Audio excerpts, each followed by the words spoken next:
On a ce monsieur Keppel, là, qui semblerait être officiellement spécialiste de l'islam. C'est marrant, tous ces spécialistes de l'islam qui viennent pas de l'islam. Ça serait marrant de voir qu'en France, chaque fois qu'on a un type qui intervient sur le judaïsme, ça serait un musulman pratiquant, par exemple, ou un arabo-musulman. On se poserait des questions. Hein. Alors, ce monsieur Keppel a décidé aujourd'hui, on l'a envoyé au boulot, lui aussi, de dire qu'effectivement, aujourd'hui, il y avait un lien. Alors, c'est Aziza qui fait ça aussi, hein, qu'il y a un lien systématique entre Daesh et moi. Ce qui est très frappant, c'est que aujourd'hui, les idéologies d'extrême gauche ont perdu beaucoup de leur efficacité.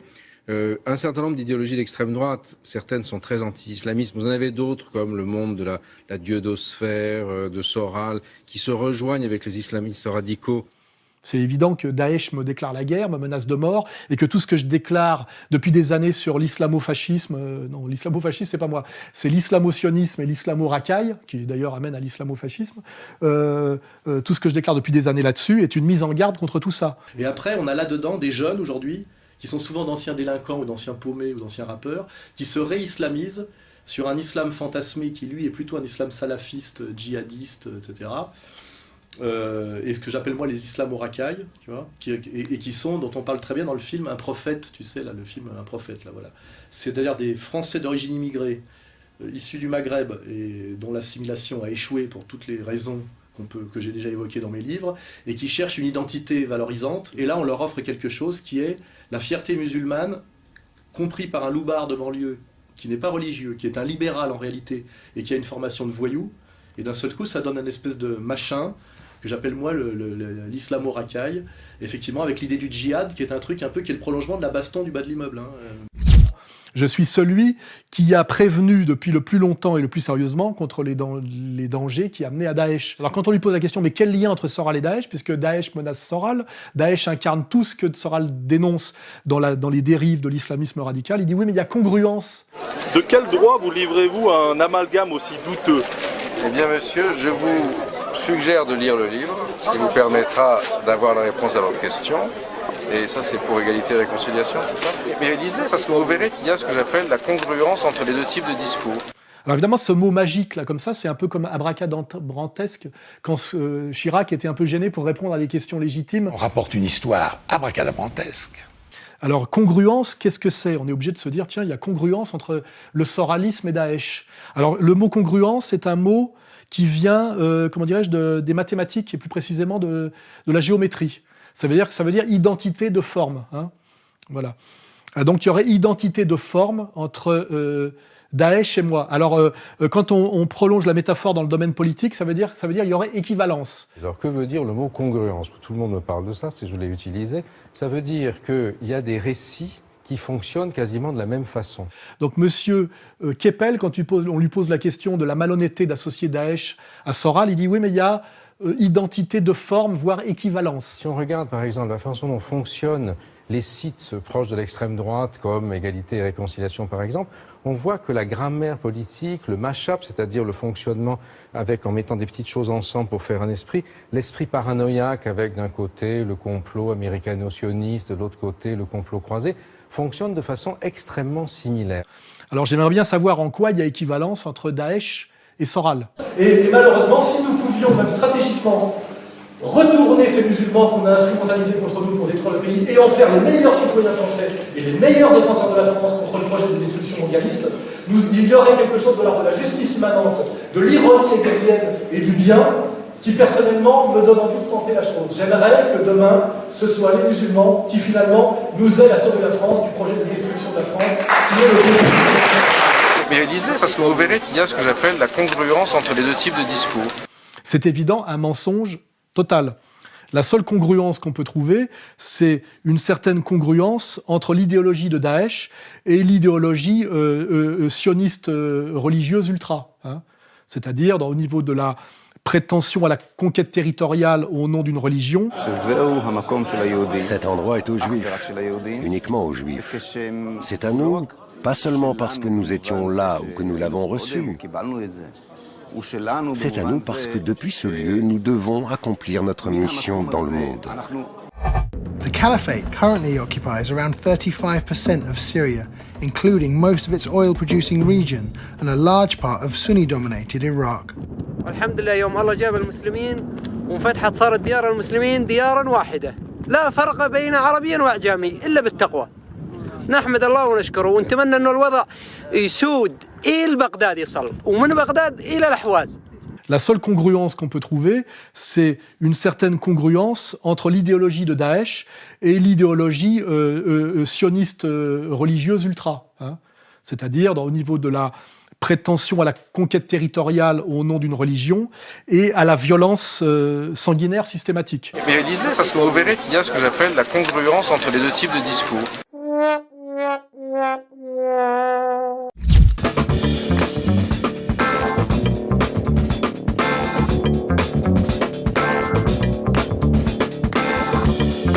Ce qu'il faut rappeler, c'est qui est Laurent Fabius.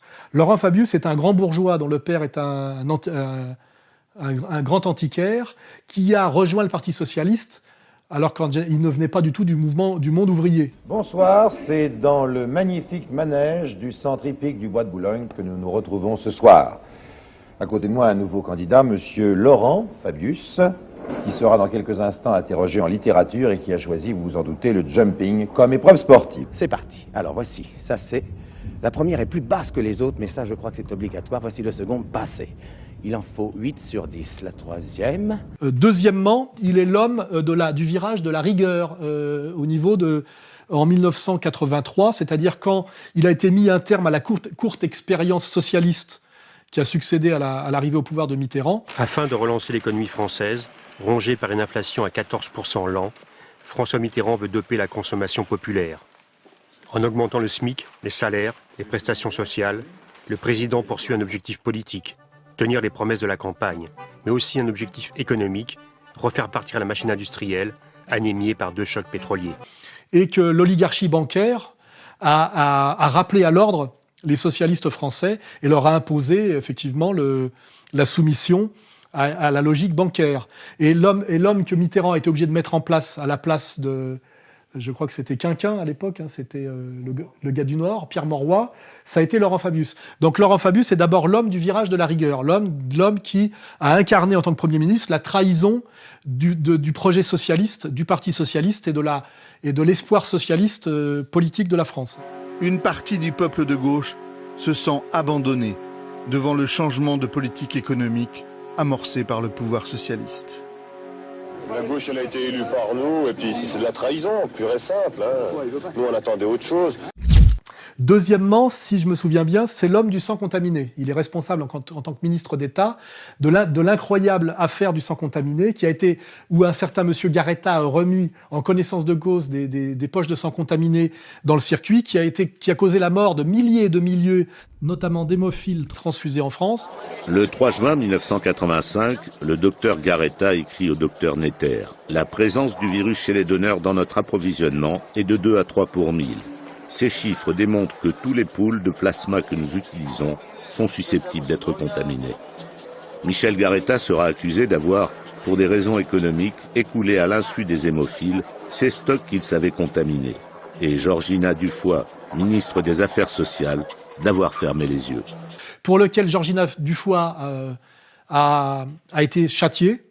Et d'ailleurs, elle est devenue religieuse. Il n'y a pas de jour qui passe sans que je ne pense pas à tous ces pauvres, tous ces enfants et toutes ces familles qui ont souffert.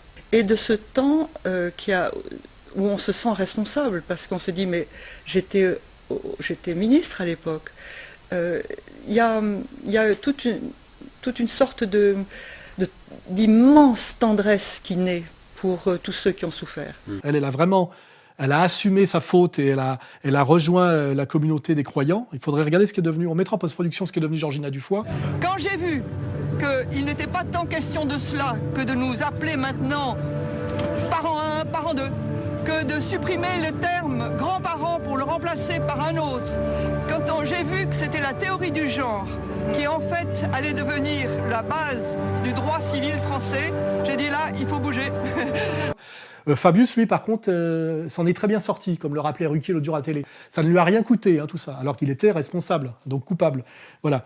Donc Fabius, c'est la trahison de la gauche, sociale, évidemment, et ouvrière, le sang contaminé, C'est ensuite la loi Guesso, qui est en fait la loi Fabius Guesso, c'est-à-dire au moment où l'oligarchie s'inquiétait à l'aube des années 80 du fait que, et à gauche et à droite, mais surtout à gauche, par l'ultra-gauche, des intellectuels osaient se poser la question, comme Bordiga en Italie, du grand alibi de Auschwitz non plus comme réalité historique, mais comme idéologie de domination. La presse de gauche vient de montrer de nouveau que le racisme, et en fait essentiellement l'antisémitisme, constitue en quelque sorte le grand alibi de l'antifascisme, il est son drapeau favori et en même temps son dernier refuge dans la discussion. Qui résiste à l'évocation des camps d'extermination et des fours crématoires? Qui ne s'incline devant les 6 millions de juifs assassinés? Qui ne frémit devant le sadisme des nazis? Pourtant c'est là une des plus scandaleuses mystifications de l'antifascisme, et nous devons la démonter. Amadeo Bordiga, cofondateur du Parti communiste d'Italie. Et donc Fabius a fait voter, aux ordres évidemment, une loi qui interdisait notamment au professeur Forisson d'amener des arguments qui pouvaient amener un éclairage plus précis ou nouveau sur la version officielle quant à la persécution effective et réelle des Juifs d'Europe par le régime national-socialiste allemand entre 1933 et 1945, qui n'est pas question de nier, mais amenait des informations qui pouvaient peut-être nuancer quelque chose qui était issu directement du tribunal de Nuremberg, donc d'une version officielle par les vainqueurs avec un recul très court par rapport à une réalité éminemment dramatique et chaotique qui était la Deuxième Guerre mondiale. Fabius est celui qui a fait voter une loi qui est profondément anticonstitutionnelle et qui devrait être considérée comme illégale. Le Parlement n'a pas à dire l'histoire, le Parlement fait l'histoire. Il n'a pas à la dire, il n'a pas à la fixer. Les lois mémorielles, que j'appelle d'ailleurs des lois compassionnelles, n'ont pas leur place dans l'arsenal législatif. La Constitution ne le permet pas. Je le dis clairement, elle ne le permet pas. La loi Guesso, qui est cette loi qui interdit de nier, si vous voulez, l'extermination des Juifs, la solution finale, est une erreur. Donc le scandale, ce n'est pas le révisionnisme historique, ce n'est pas M. Forisson, le scandale, c'est la loi Guesso. The law is ridiculous. Everybody should have the right to say what they want, and if it's wrong, then you show them where it's wrong. But the state shouldn't decide what is truth. That should be left to each person to decide for him or herself what's true and what's not.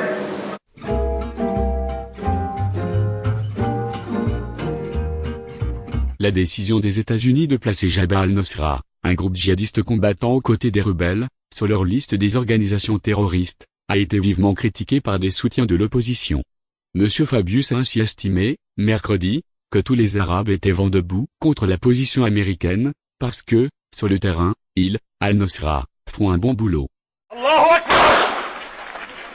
Monsieur Bachar al-Assad ne mériterait pas d'être sur la terre.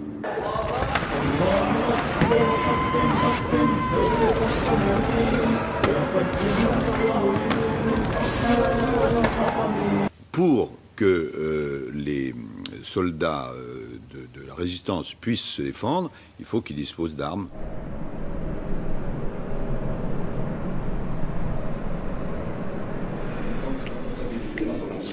Je terminerai en disant à la mécanisation. Aujourd'hui, la mécanisation, c'est un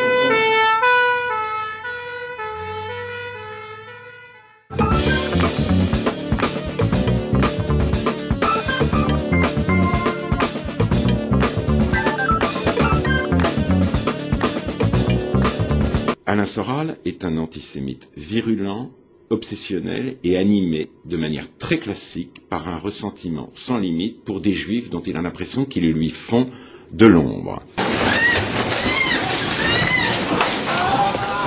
Et ce n'est pas tout, il est dégoûtant, il est aussi important car sa prose vulgaire lui donne accès dans les talk-shows les plus vulgaires. Les nervis qui se sont attaqués à lui ne se sont pas trompés de cible. Dans cette dynamique de mise au pas et de domination, nous avons effectivement Finkielkraut qui rentre à l'Académie française. Un type, effectivement, qui toute sa vie n'a parlé que de son rapport à la judaïté, à la judéité. Toute ma vie, je me suis affirmé juif. Je n'ai pas connu de moment où je voulais cacher cette identité comme une honte.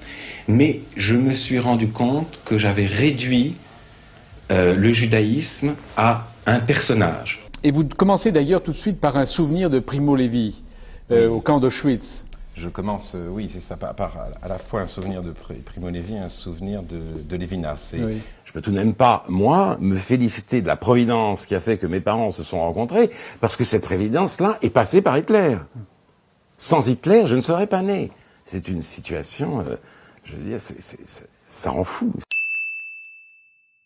Qui est un juif hystérique. J'ai condamné cette phrase. Je l'ai condamné au sens clinique du terme. Et c'est vous.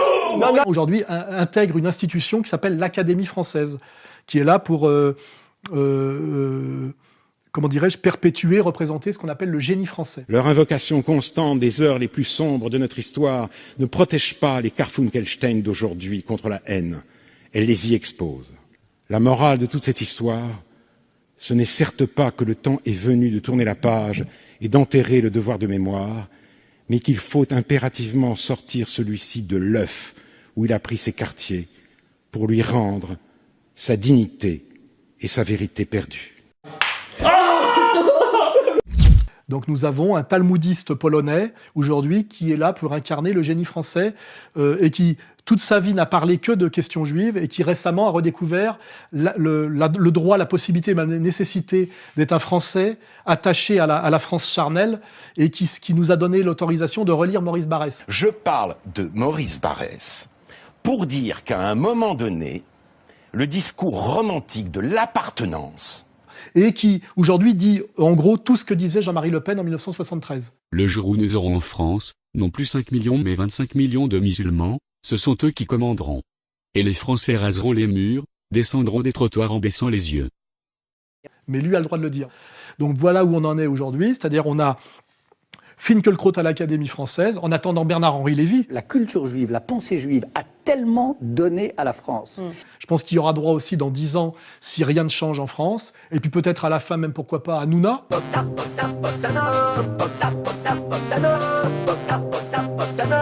Je pense qu'il aimerait bien aussi. Hein. Il a bien postulé la présidence de France 2, pourquoi pas, à l'Académie française. Au point où on en est de tapin de l'Israël, on peut imaginer que tous ces gens-là veuillent l'épée, la bivère, etc. Parce qu'il y a cette mentalité nouveau riche, vous voyez, qu'on aime bien les honneurs. Hein. C'est pas moi qui le décris, hein, c'est Marcel Proust hein, dans ses œuvres complètes. Hein. Du reste, cela ne m'étonne pas. Cela tient à un curieux goût du sacrilège, particulier à cette race. Dès qu'un juif a assez d'argent pour acheter un château, il en choisit toujours un qui s'appelle le prieuré, l'abbaye, le monastère, la maison Dieu. J'ai eu affaire à un fonctionnaire juif, devinez où il résidait? À Pont-l'Évêque. Mis en disgrâce, il se fit envoyer en Bretagne, à Pont-l'Abbé. Quand on donne, dans la Semaine Sainte, ces indécents spectacles qu'on appelle la Passion, la moitié de la salle est remplie de juifs, exultant à la pensée qu'ils vont mettre une seconde fois le Christ sur la croix, au moins en effigie. Marcel Proust. À la recherche du temps perdu.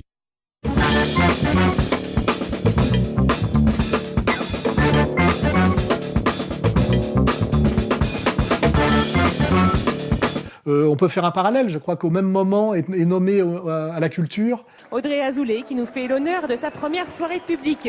Bonsoir Madame la Ministre. Du président des Victoires de la musique. Audrey Azoulay, c'est-à-dire une binationale franco-marocaine, juive bien évidemment, très liée à la famille Azoulay qui domine économiquement, donc politiquement, le royaume chérifite, c'est ça, enfin le Maroc. Puisqu'elle est issue d'une des plus grosses familles juives marocaines. Son père est conseiller du roi du Maroc depuis 1991. Auparavant, il était correspondant d'Europe 1 au Maroc. Il a été à des hauts postes de direction au sein de la banque Paribas. Et si vous voulez, c'est un peu la famille qui fait le lien entre la France et le Maroc, et aussi le Maroc et Israël, il faut le dire, puisque le rétablissement des relations diplomatiques entre le Maroc et Israël s'est faite via donc, le père d'Audrey Azoulay qui s'appelle André Azoulay en 1994. Et je crois qu'elle a été nommée à la culture, Madame Azoulay, ou Mademoiselle, je ne sais pas, parce que Anne Sinclair a refusé le poste. Hein, voilà où on en est, quoi. Bijou, 117. J'aurais dû m'en douter. Tu n'es pas seulement un lâche, tu es un traître. Comme ta petite taille le laissait deviner. Et toi, tu es quoi, toi? Hein? Toi, qu'est-ce que tu es, toi? Tu es quoi? Ça suffit, Loctard! Tu te tais ou je te tais? T'es toléré ici. Toléré.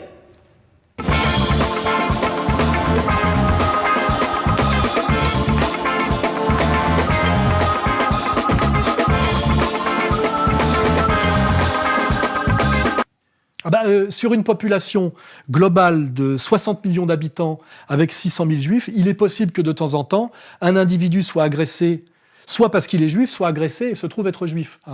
Ce que je fais remarquer, moi, c'est que chaque fois qu'un catholique est agressé, chaque fois qu'un musulman est agressé, chaque fois qu'un militant du Front National est agressé, chaque fois qu'Alain Soral est agressé, ça ne fait pas les premières pages des journaux.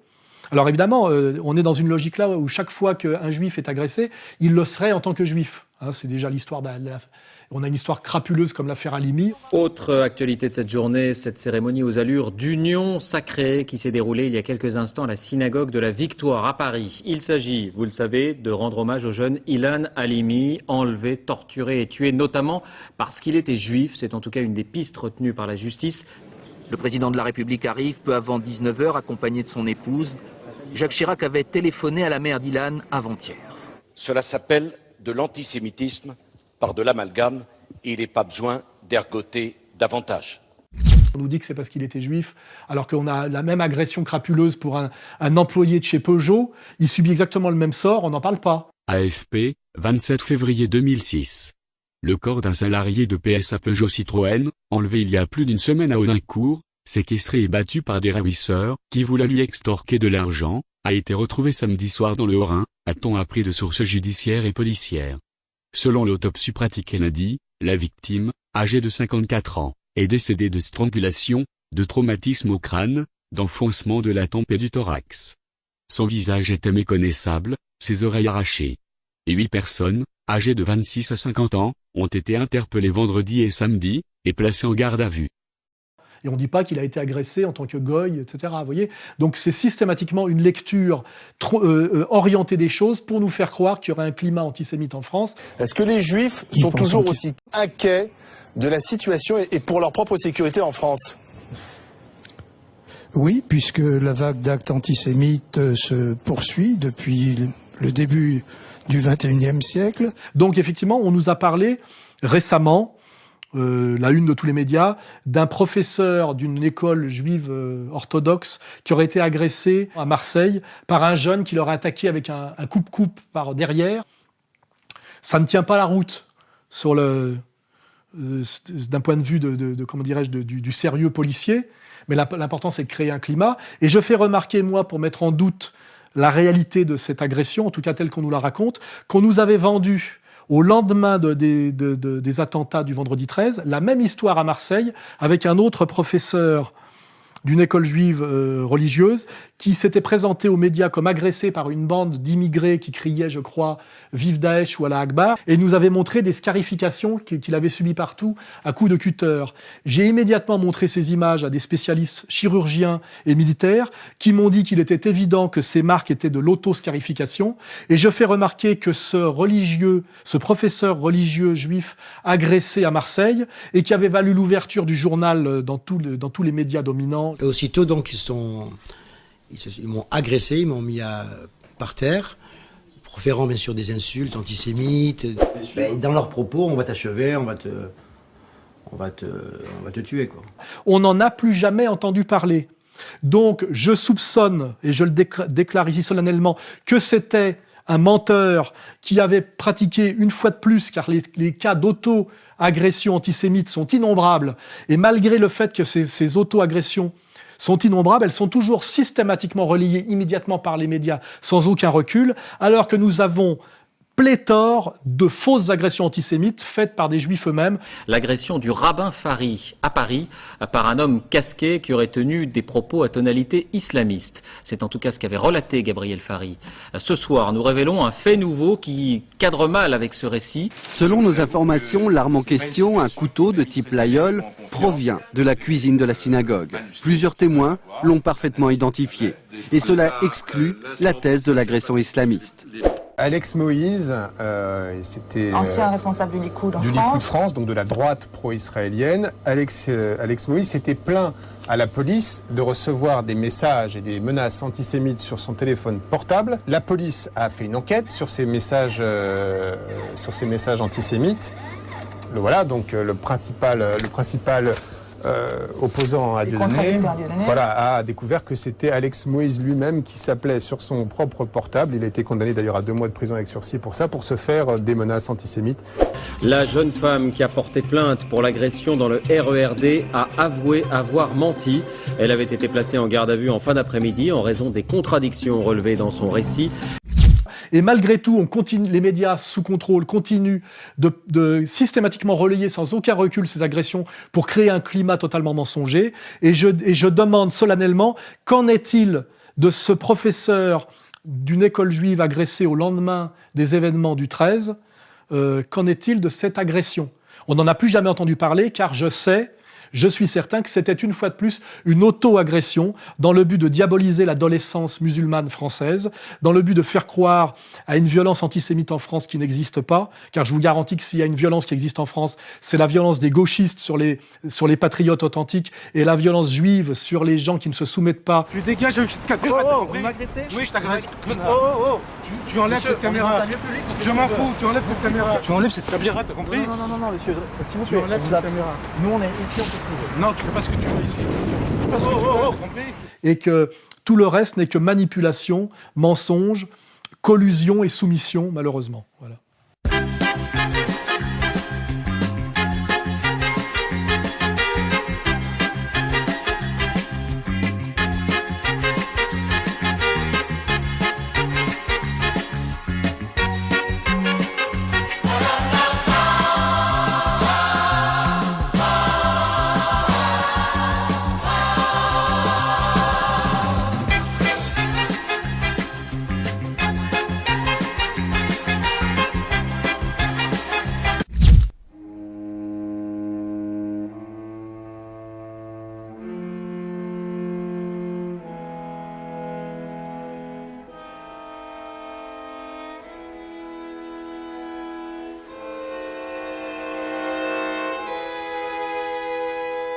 Ce qui est intéressant, c'est qu'avec le recul du temps, Mein Kampf tombe dans le domaine public. C'est-à-dire que n'importe qui, même moi, avons le droit de le rééditer. Voilà, alors qu'avant, c'était réservé aux Länder de Bavière. Je ne sais pas trop pourquoi, d'ailleurs. C'est comme ça. Et en France, c'était édité par les éditions latines. Ça se présente comme ça. La couverture a toujours été orange. C'est un gros pavé de 688 pages. Vous avez devant un avertissement au lecteur. Le lecteur de Mein Kampf doit donc se souvenir des crimes contre l'humanité qui ont été commis en application de cet ouvrage. Donc ce qui est intéressant, c'est qu'il y a une espèce d'angoisse qui monte aujourd'hui en France, qui est de se dire n'importe qui aujourd'hui pourra éditer, donc beaucoup de gens demain pourront lire Mein Kampf, c'est-à-dire ce livre qui a été écrit, dicté d'ailleurs par Adolf Hitler lors de sa brève incarcération. Il a passé 1 an en prison dans les années 20 et qui était son combat, la profession de foi de ce que voulait être et de ce qu'allait être son combat politique. Ce n'est pas dans une orientation à l'ouest ou une orientation à l'est que se trouve l'avenir de notre politique extérieure, mais bien dans une politique de l'est, au sens d'acquisition de la glaive nécessaire à notre peuple allemand. Mais comme il faut en avoir la force, et que l'ennemi mortel de notre peuple, la France, nous étrangle impitoyablement, et nous épuise, il faut prendre sur nous de faire tous les sacrifices susceptibles de contribuer à annihiler les tendances de la France à l'hégémonie. Toute puissance est aujourd'hui notre allié naturel, qui considère avec nous, comme insupportable, la passion d'hégémonie de la France sur le continent. Aucune démarche vis-à-vis d'une de ces puissances ne doit nous paraître trop dure, aucun renoncement ne doit nous paraître impossible, si nous avons finalement la possibilité d'abattre l'ennemi qui nous hait si rageusement. Alors effectivement, il y a 2 réactions au fait qu'aujourd'hui, il va être possible que ce livre soit beaucoup plus lu qu'avant, puisque massivement diffusé, puisque libre de droit. Il y a les gens comme, je dirais, naïfs et un peu idiots, j'ai pu le vérifier moi-même, comme Éric Nolot, qui disent « c'est très bien que tout le monde puisse lire ce livre, parce que les gens verront que c'est un tissu de délire et d'ânerie ». Vous estimez que comme le texte est facilement accessible aux chercheurs, le grand public n'a pas à y avoir accès. Et là, c'est un mépris pour le peuple que je trouve incroyable. Laissez les gens prendre connaissance d'un document historique, se faire une idée, et c'est pas un livre qui est balancé comme ça. Et puis il y a ceux qui connaissent mieux le livre et qui connaissent mieux l'époque ses arrière-plans et ses enjeux, et qui sont très inquiets que beaucoup de gens puissent lire ce livre et qu'ils le trouvent peut-être beaucoup moins débile et beaucoup plus actuel. À quoi ça sert ? Quand on est une maison d'édition, le choix de remettre au goût du jour ces livres antisémites, c'est ce que je dis. Ou pas ? Faut pas raconter d'histoire. Éditer, c'est diffuser. Diffuser, c'est commencer à convaincre. Parce que Hitler a écrit ce livre pour convaincre. Et ma foi, il est quand même arrivé dans son propre pays. Ça peut faire prendre conscience que ce n'est peut-être pas totalement par hasard qu'un type comme Adolf Hitler a pris le pouvoir, non pas en Ouganda, mais dans la nation d'Europe qui était la plus évoluée, la plus cultivée du monde occidental. Parce que je vous rappelle que l'Allemagne qui a porté Hitler au pouvoir était l'Allemagne des grands musiciens, des grands physiciens, des grands chimistes, des grands poètes de l'Europe. C'est-à-dire que ce n'était pas une nation d'abrutis. Et la question qu'il faut se poser, c'est que comment cette nation qui était l'élite intellectuelle et culturelle de l'Europe a-t-elle pu porter au pouvoir par les voies démocratiques, je le rappelle, et se réjouir de l'accession au pouvoir d'un type comme Hitler ? Je pense que la lecture de Mein Kampf donne quelques clés de compréhension sur ce qui peut advenir comme choix politique d'un peuple poussé à bout, comment dirais-je, d'humiliation et de désespoir et de misère. Vous voyez ? C'est ça la vraie réponse, hein, et la réponse que fait un Bainville, la réponse que font tous les gens intelligents.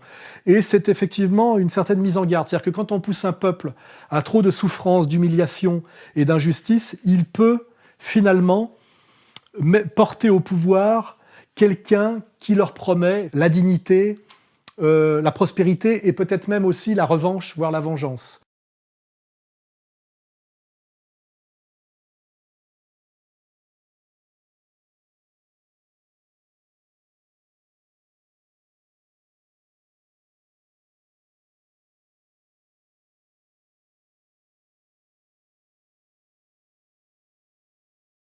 Et justement, pour ne pas tomber dans l'apologie de la vision hitlérienne, je dis que ce qui est bien, c'est qu'à la fois est tombé dans le domaine public cette année Mein Kampf, qu'il faudra donc lire et peut-être même rééditer, mais en même temps est tombé dans le domaine public, je pense que ce sont des signes du destin, voire du ciel, un autre livre qui en fait le pendant, qui est le journal d'Anne Frank. Parmi les victimes du nazisme, 7 jeunes filles mortes en 1945 dans le camp de Bergen-Belsen. Anne Frank avait laissé derrière elle son bouleversant journal, un best-seller international dont les revenus échapperont l'an prochain à la fondation qui entretient sa mémoire et gère à Amsterdam ce musée dans la maison où elle vécut clandestinement. Donc moi, je préconise, je conseille à tout le monde de lire, puisque c'est accessible au plus grand nombre, de lire cette année à la fois Mein Kampf et à la fois le journal d'Anne Frank, puisqu'il y a un lien causal entre les deux. La souffrance de l'une et la conséquence de l'arrivée au pouvoir de l'autre, c'est inéluctable. Alors il faut comprendre le pourquoi de l'arrivée au pouvoir de l'un, porté par tout un peuple, et les conséquences funestes et tragiques sur effectivement des gens qui ne l'ont pas mérité et qui sont pris dans la violence et la cruauté de l'histoire. La petite Anne Frank. Anne a un sens aigu de l'observation, d'elle-même, des autres. Ce regard d'enfant adulte, où se mêlent tout à la fois maturité et fraîcheur, ne peut laisser insensible. Il est très étonnant que je n'ai pas encore abandonné tous mes espoirs, car ils paraissent absurdes et irréalisables. Pourtant, je m'y accroche malgré tout, car je continue à croire à la bonté innée de l'homme. Lisez Mein Kampf et lisez aussi le journal d'Anne Frank. La partie, effectivement, qui tombera dans le domaine public, puisqu'il paraît qu'il y a une partie du journal d'Anne Frank qui ne tombe pas dans le domaine public parce qu'elle n'aurait pas été écrite par Anne Frank, mais au stylo bic, donc après 1951, par son père, je crois. Eh bien, en fait, le journal d'Anne Frank a 2 auteurs. Anne Frank, bien sûr, morte fin février, début mars, on ne sait pas exactement, 1945, à 15 ans, à Bergen-Belsen, mais aussi son père, Otto, qui s'était chargé de la publication et de l'édition du livre. Otto Frank, dernier survivant de la famille, est mort en 1980, ce qui prolongerait les droits jusqu'en 2050. Inscrit dans les programmes scolaires, traduit dans 70 langues, le journal d'Anne Frank a été vendu à plus de 30 millions d'exemplaires. Les enjeux financiers n'échappent à personne. Et je le dis, quand on lit les deux, on n'a peut-être pas besoin de se coltiner tout un appendice, un appendice de notes indigestes qui me paraissent dès lors assez inutiles et assez suspectes.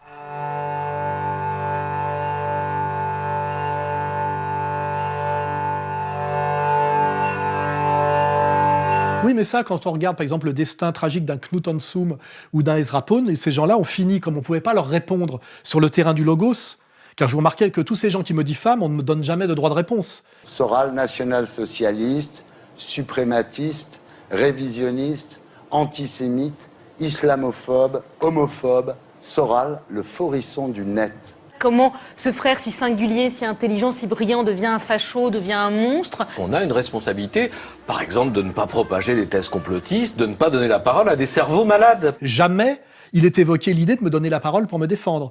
On me massacre, bâillonné. Rappelez-vous la mort de Giordano Bruno. On l'empêche de parler. La mort de Robespierre, on lui tire une balle dans la mâchoire. Vous voyez ? C'est-à-dire que je suis bâillonné. Hein, je n'ai pas le droit de répondre. Alors il y a l'idée effectivement aussi pour la référence à Knut Hamsun et à Ezra Pound, l'idée effectivement que je serais fou. Je pense que mon frère est suicidaire. Alain Soral, qui dans son propos, ça durait 1 minute, reprenait tout le lexique du parano. Il y a certainement un trouble psychomental qui correspond en partie à des descriptions de la paranoïa. Et il n'arrête pas de nous insulter. Des insultes, encore des insultes. Voilà comment fonctionne le conspirationnisme. On essaie de dire Soral est un peu fou. Et pour ça, la stratégie maintenant, c'est de mettre systématiquement comme photo d'illustration des articles qui sont publiés sur moi, notamment sur Internet, des photos qui sont en fait des photogrammes, où j'ai une tête un peu de dingo. Vous voyez ? C'est-à-dire que comme ces gens-là sont incapables de me répondre sur le terrain du discours, ils mentent ouvertement sur moi. Alain Soral est un monstre. Et il dit aussi « je suis national-socialiste ». C'est vrai, c'est un nazi. National-socialiste, c'est nazi. Ça veut dire qu'il est nazi, il le reconnaît lui-même. Ils me font dire des choses que je n'ai jamais dites. Une bonne douche et direct au four, ça ne vous ferait pas de mal. Voilà pour le genre de petites phrases auxquelles vous avez droit. Petite phrase, on va préciser, d'Alain Soral. Hein. D'Alain Soral, précisément. Et ils mettent des photos où j'ai un air bizarre. Alors je pense que pour s'amuser et pour leur répondre, puisqu'on va faire aussi de la post-production, on va s'amuser à prendre des photogrammes de tous les gens qui m'insultent, qui me diffament et me diabolisent et me persécutent. Et on va montrer qu'on peut aussi les montrer sous un très mauvais visage.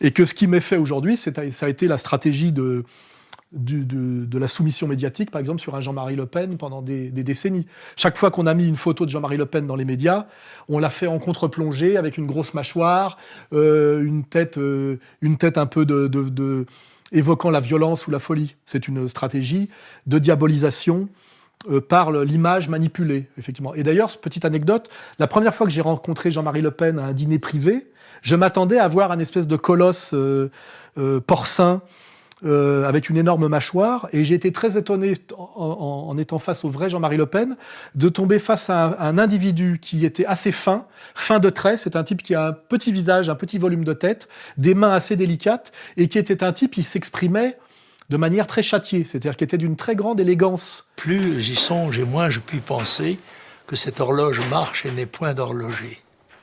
Disparaître définitivement dans un néant éternel a quelque chose d'angoissant. Et c'est sûr que la réponse qu'apporte la religion, et en particulier la religion chrétienne, a quelque chose de formidablement rassurant pour l'âme. Et ça m'avait choqué. Je me suis dit, mais en fait, ce type est un type raffiné. Physiquement, hein, je veux dire, même dans des choses comme les mains, le volume de tête, etc. Et c'est là que j'ai compris à quoi servait la manipulation médiatique et pourquoi des gens comme Drahi ou d'autres perdaient de l'argent pour prendre le contrôle total des médias. Car aujourd'hui, on voit bien que la totalité des médias français aujourd'hui sont des médias pratiquement israéliens par la médiation Drahi. Hein. C'est-à-dire, je suis attaqué par des médias israéliens en France. Je suis attaqué par d'amalgames, par des médias français. Hein. Et on peut l'expliquer soit par qui possède les médias directement, soit qui impose comment dirais-je, l'idéologie sur les médias par notamment la publicité. Là, on regardera notamment les centrales de vente et d'achat de publicité comme Publicis. Il est président de Publicis France. On est avec Arthur Sadoun. Bonjour Arthur. Bonjour David. En fait, j'arrive dans le sentier J'arrive entre des sacs, j'arrive à la réception, tremblotant comme ça, et je dis bonjour, je viens voir Jean-Luc Tepper. Il dit ouais, d'accord, et qui êtes-vous? Je dis je suis Arthur Sadoun. Et la dame me regarde avec des grands yeux et me dit Sadoun, Sadoun, mais moi aussi je m'appelle Sadoun. Et d'un seul coup, j'ai été rentré dans le métier.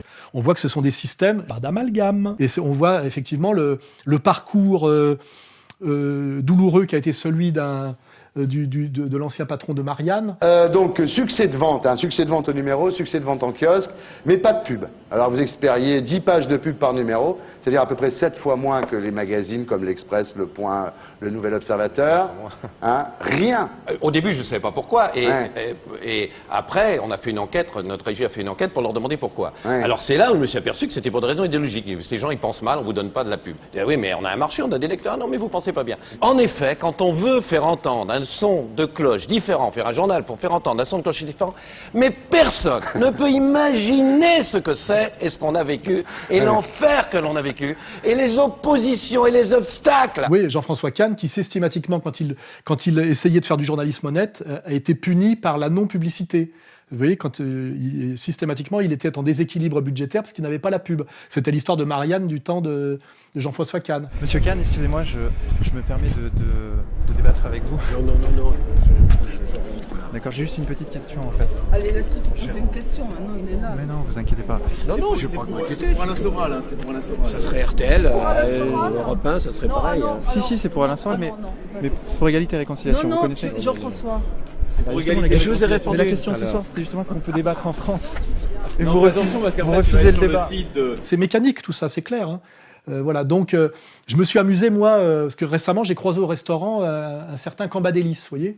Et je me suis dit, j'ai vu cette espèce de physique de quoi. Et je me suis dit, mais ce type-là, si on voulait être un peu méchant, a une bien plus sale gueule, au sens des critères antifascistes, là, qu'un Jean-Marie Le Pen.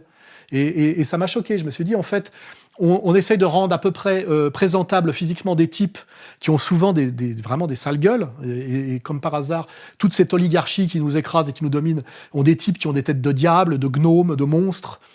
Enfin, qui portent sur leur visage ce qu'ils sont. Et par contre, on diabolise des types qui, dans la vraie vie, je pense à Dieudonné, sont des types qui ont vraiment des bonnes têtes. Et je crois qu'il y a quelque chose de la vérité là-dedans et du mensonge.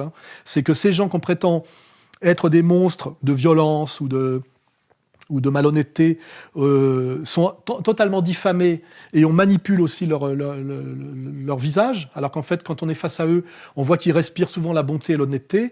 Et à l'inverse, quand on voit les vraies gueules des types qui sont nos élites aujourd'hui, élites politiques, culturelles, oligarchiques, voire même du spectacle, ils ont très souvent, quand on est face à eux, des très sales gueules. Ce sont souvent des gnomes un peu difformes, avec des mauvais regards. C'est très choquant. Malheureusement, très peu de gens ont un accès direct à cette vérité du vrai visage. Et moi, ça a été une de mes initiations, puisque je viens du monde des médias et du show business et de ce qu'on appelle le culturo-mondain. Et c'est aussi ce qui m'a choqué en premier lieu.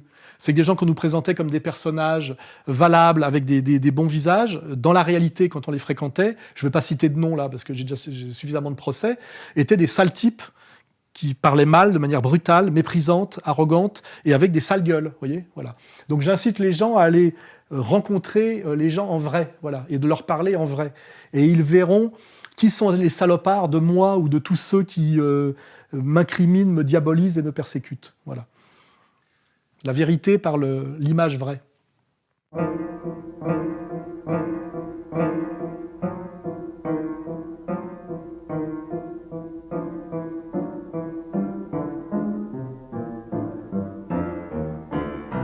Effectivement, ils sont très inquiets des gens qui font comme moi un travail de résistance à cette prise de plein pouvoir.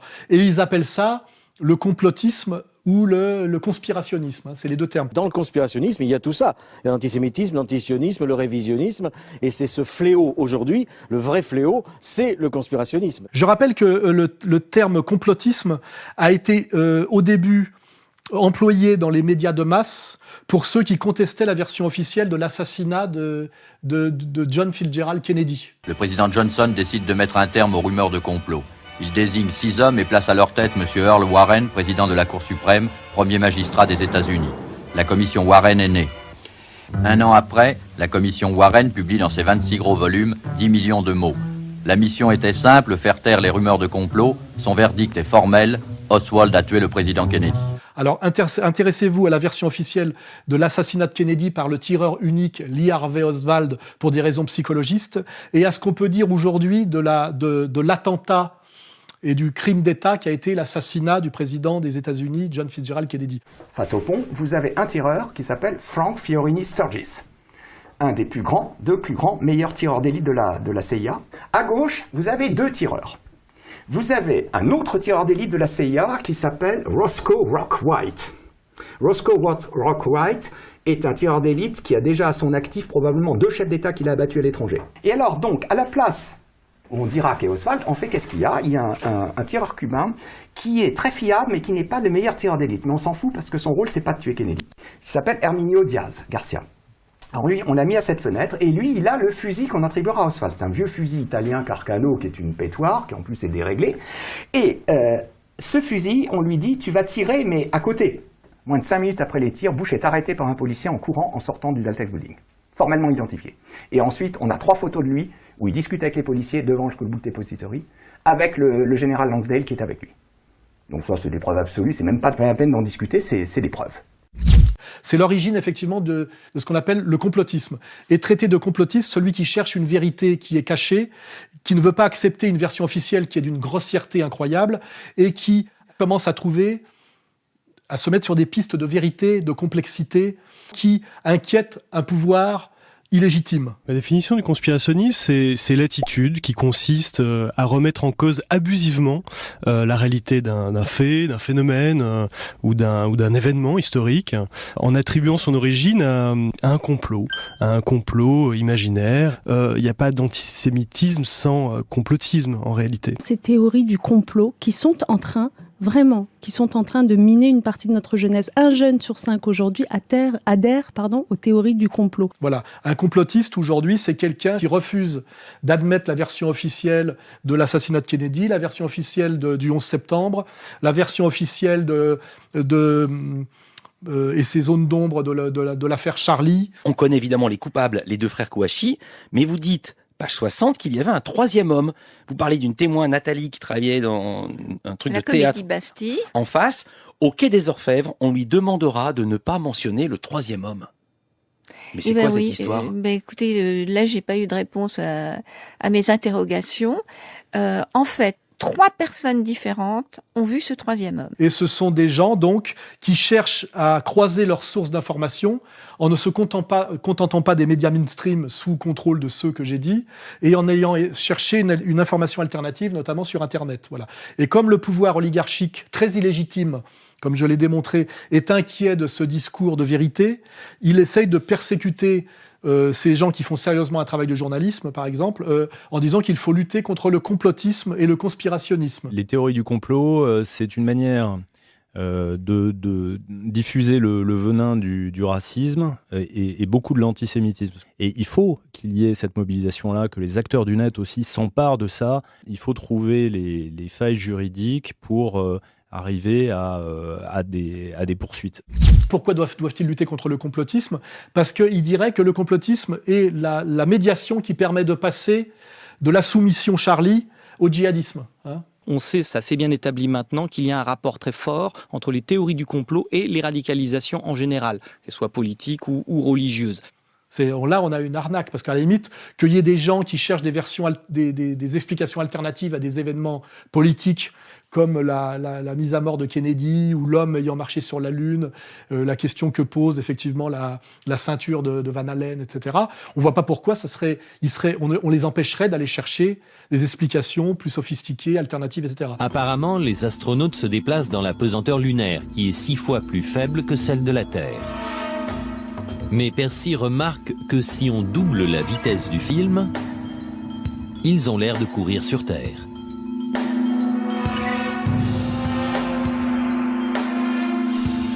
On voit le module décoller tout d'un coup, sans la moindre fumée, comme s'il était juste hissé à l'aide d'un câble. Alors aujourd'hui, on met en place une espèce de dialectique en 2 temps, en disant il faut lutter contre le complotisme parce que le complotisme serait le marchepied du djihadisme. Congruence. C'est d'une malhonnêteté totale, mais on voit bien que derrière, il y a l'inquiétude du pouvoir oligarchique qui systématiquement montre du doigt Alain Soral et le travail qu'il a fait en montant un site de réinformation qui s'appelle Égalité et Réconciliation, où depuis plus de 10 ans, je dis des vérités qui se vérifient systématiquement par le recul du temps. Si ça a basculé, c'est parce que l'armée a lâché Ben Ali. Or l'armée, c'est une structure organisée. Moi, je n'ai pas la réponse, mais pourquoi l'armée, à un moment donné, est passée de l'autre côté, du côté du peuple? Ça, c'est une question politique qu'il faut se poser, parce que c'est là que ça s'est joué. Si l'armée avait suivi Ben Ali, il y aurait eu un bain de sang et tout serait rentré dans l'ordre après 15 jours. Internet, c'est bien, mais ça remplace pas les fusils mitrailleurs. Il suffit de mettre sur YouTube 2 vidéos comme on a bien vu en Tchétchénie, sur le Kosovo, etc., où on voit un jeune resalafisé de banlieue avec un couteau de cuisine égorger un Gaulois de base sur YouTube. Et moi, j'ai plus qu'à aller me cacher. T'es avec le monde avancé blanc judéo-chrétien de la démocratie ou t'es avec les bamboulas égorgeurs islamiques? C'est comme ça qu'on nous présentera le projet en France. Et je pense que le peuple libyen va perdre énormément au niveau de sa qualité de vie après la chute de Kadhafi, qui est aussi la chute d'un régime socialiste d'État-providence pour mettre en place un chaos clanique et ethnique. Après eux et sans eux, ça sera objectivement bien pire pour le peuple libyen ou le peuple syrien.